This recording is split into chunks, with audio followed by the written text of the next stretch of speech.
Hi, I'm Steve from Stevivor.com with New Game Plus, and today we're joined by David Stenton, and we're talking about Homefront: The Revolution. Thanks for joining us. Thank you. Now, this game was announced a long time ago. Just in case people have kind of forgotten a little bit about it, can you give me a quick overview of Homefront: The Revolution? Sure. So Homefront: The Revolution is an open world first-person shooter. It's really a complete kind of reimagining reboot of the original Homefront. We don't really kind of look at Homefront: The Revolution as a sequel. So kind of some of the really big things that we want to get across with this game is we kind of try and look at it internally as a kind of what we call an intelligent shooter. So it's very much kind of taking it slow, making kind of tactical decisions, using cover, scavenging ammo. You're pretty vulnerable as a guerrilla fighter, so yeah, it's kind of trying to do something a little bit different with this game.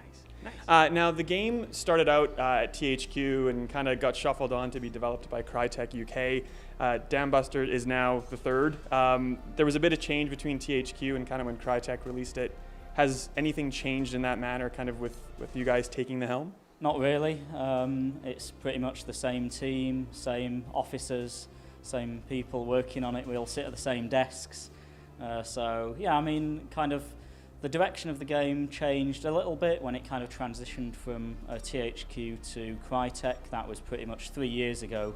We kind of marked the point that we went open world with the game. But yeah, really kind of since then, the transition from Crytek to Dam Buster Studios has been really smooth. So we've just kind of had more time to work on the game and make it as good as it can be. Now, obviously there was an original Homefront game. You're kind of saying that already, it's not really so much a sequel, but just kind of using the franchise name. What to you then kind of makes the core of Homefront: The Revolution? I mean, I guess in terms of what makes a Homefront game, it would be the premise, obviously the idea that it's kind of occupied United States, kind of fighting in recognisable locations. So we've kind of chosen Philadelphia as the location for Homefront: The Revolution. But yeah, the kind of the core pillars of our game are really that it's open world. It's kind of got RPG mechanics in there as well, so it's very much about trying to kind of even the odds against the KPA. It's kind of an asymmetric setup, so they're far superior firepower technology than you've got. So you have to use your guerrilla toolkit, scavenge, kind of customize your inventory, and just try and kind of do what you can to even the odds. Philadelphia is a very well-known city in the States. Why choose that for your setting of your game?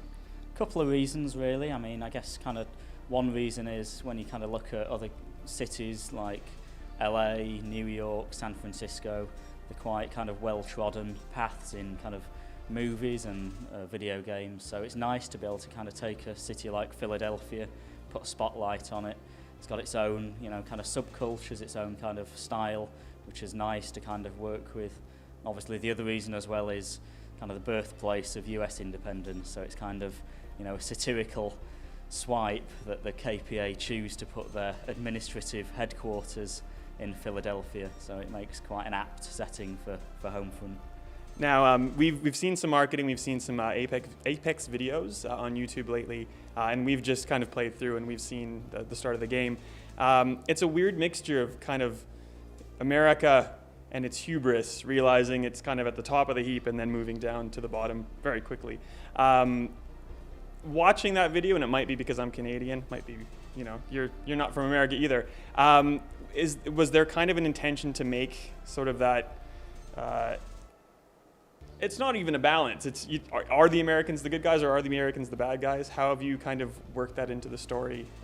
Do we want them to win, or can you do some other stuff behind the background perhaps? So I guess there's kind of a couple of points to cover off there. So I guess the first kind of point to make is, we've kind of gone back and really reinvented the backstory for Homefront: The Revolution. So it's not really an out-and-out kind of Red Dawn military occupation.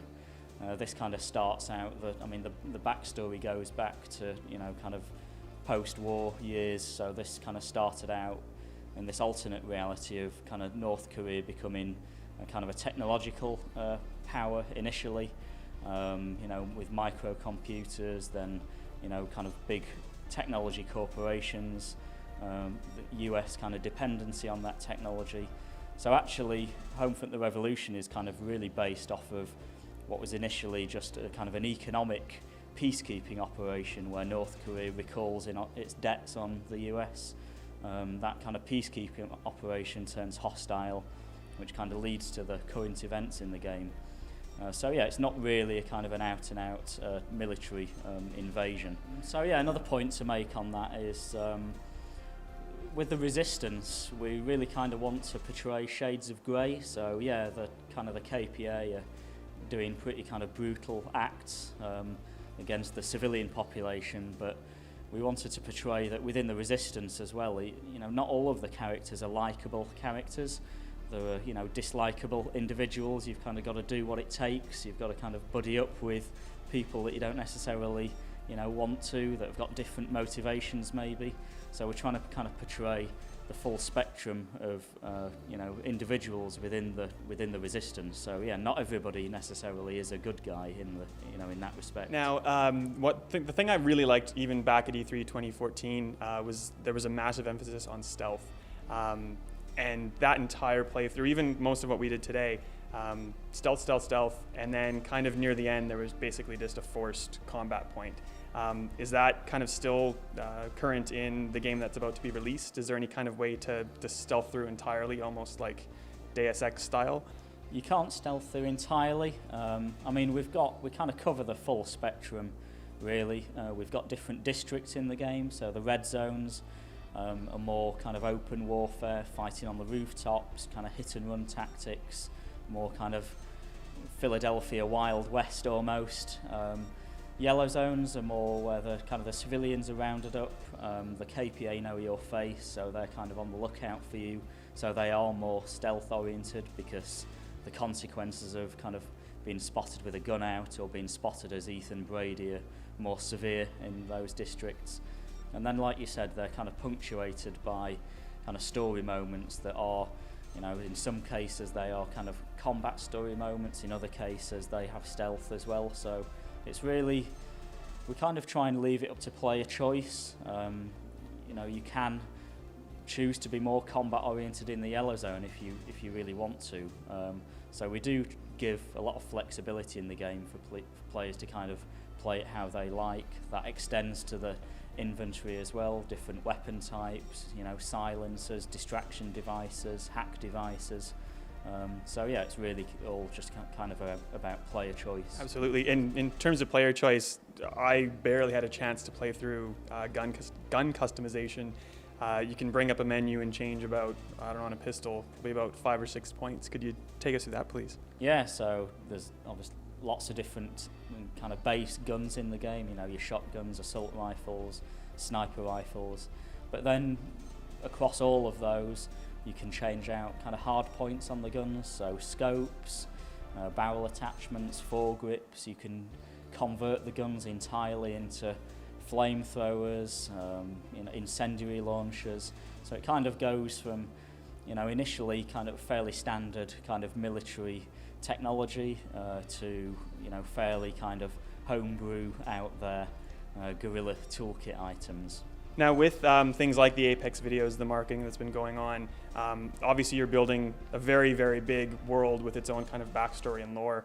How do you immerse the player to kind of feel like that's actually around the world and not just kind of in front of the player at that given time?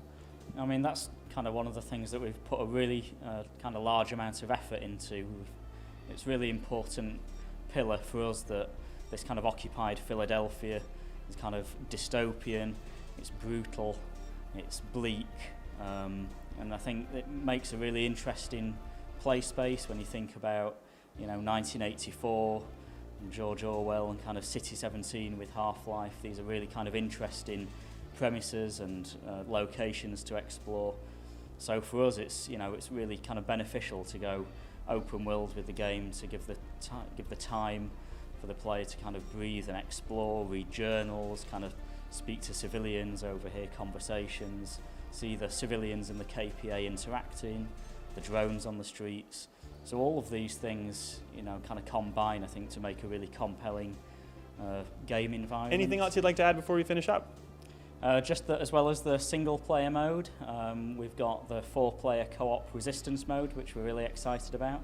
And yeah, we just can't wait for people to finally get hands-on and play the game. Perfect. You'll have a chance to do that on May 20th when Homefront: The Revolution comes out for Windows PC, Xbox One, and PS4.